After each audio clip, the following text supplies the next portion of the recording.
বিভিন্ন পেশার সম্মানিত ভাইদেরকে নিয়ে আমরা একসাথে বসতে পারবো এই স্বপ্নও দেখি নাই, কল্পনাও করি নাই। বিগত 17 বছর ধারাবাহিকভাবে চাকরি দেওয়া হয়েছিল। মঈনুদ্দিন বহরউদ্দিন সাহেবের 2 বছর, যেটা ছিল আওয়ামী লীগের ভাষায় তাদের আন্দোলনের ফসল, আর পরবর্তী তাদের সরাসরি 15.5 বছর। এ সময়ের ভিতরে আপনারা নিশ্চয়ই জানেন, সর্বপ্রথম আঘাতটা এসেছিল তৎকালীন বিডিআরের হেডকোয়ার্টার পিলখানায় 57 জন কমিটেড চৌকস দেশপ্রেমিক সেনা কর্মকর্তার উপর। অত্যন্ত নির্মমভাবে তাদেরকে হত্যা করা হয়েছিল, তাদের পরিবারের সদস্যদেরকে নাজেহাল করা হয়েছিল, তাদের পরিবারের মা বোনদের ইজ্জত কেড়ে নেওয়া হয়েছিল, ইজ্জত লুণ্ঠন করার পর তাদেরকে হত্যা করে ট্রেনে ভাসিয়ে দেওয়া হয়েছিল। দিনটি জাতির জন্য একটি কালো দিন, কিন্তু সেই দিনের এই ঘটনা যারা ঘটিয়েছে আজও অপরাধীরা চিহ্নিত হয়নি, জাতির সামনে স্পষ্ট হয়নি। একই সাথে 2টা বাহিনীকে ক্ষতিগ্রস্ত করা হয়েছে, আমাদের দেশপ্রেমিক সেনাবাহিনীকে ক্ষতিগ্রস্ত করা হয়েছে, বিডিআরের গর্বিত প্রতিষ্ঠানকে ধ্বংস করা হয়েছে। এরপরে আপনারা লক্ষ্য করেছেন পরবর্তী বছরের মাঝামাঝি এসে বাংলাদেশ জামাতে ইসলামের উপর আঘাত দেওয়া হয়েছে অত্যন্ত মিথ্যা এবং খোলা অজুহাতে। জামাতে ইসলামের তৎকালীন আমির, নায়েবে আমির এবং সেক্রেটারি জেনারেল শহীদ মৌলানা মতিউর রহমান নিজামী, শহীদ আলী আহসান মোহাম্মদ মুজাহিদ এবং আল্লামা দিলওয়ার হোসেন সাইদি রাহিমাহুল্লাহ, এই 3 জনকে জুন মাসের 29 তারিখ গ্রেফতার করা হয়। তাদের অপরাধ, তারা নাকি ইসলাম ধর্মের অবমাননা করেছেন।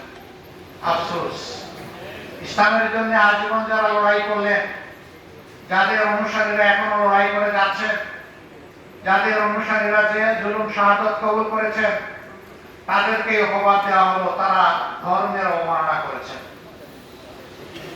এরপরে তাদের বিরুদ্ধে আরো মিথ্যা অভিযোগ, জঘন্য অভিযোগ আনা হলো 71 সালকে কেন্দ্র করে, এবং সাজানো পাতানো মিথ্যা অভিযোগ ট্রাইব্যুনাল করে মিথ্যা সাক্ষী জোগাড় করে তারা বিচারের নামে চরম প্রহসন করে এদেশের সবচেয়ে সম্মানিত, সবচেয়ে পরিচ্ছন্ন, সবচেয়ে সৎ, সবচেয়ে দক্ষ নেতৃবৃন্দকে ঠান্ডা মাথায় হত্যা করলেন।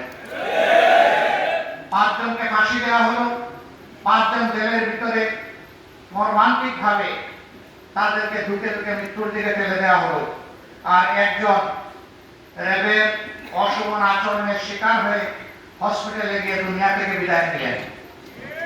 এক এক করে প্রিয় সংগঠন 11 জন শীর্ষ দায়িত্বশীলকে হারালো।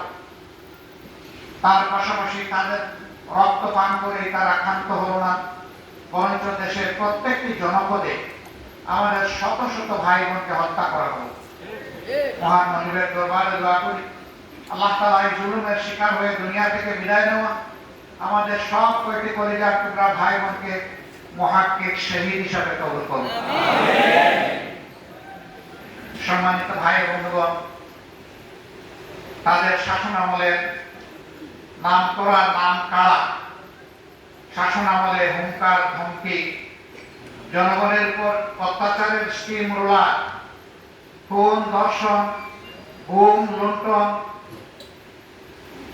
অপরাধ জগৎ তারা গড়ে তুলেছিলেন।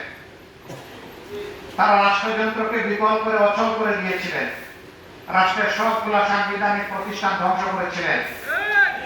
এক ব্যক্তির ইশারায় রাষ্ট্রকে উঠতে হবে, বসতে হবে সেই পর্যায়ে নিয়ে গিয়েছিলেন। একটা দল ছাড়া সকল দলের অস্তিত্ব ধ্বংস করার জন্য উঠে পড়ে লেগেছিলেন। শুধু জামাত ইসলামী নয়,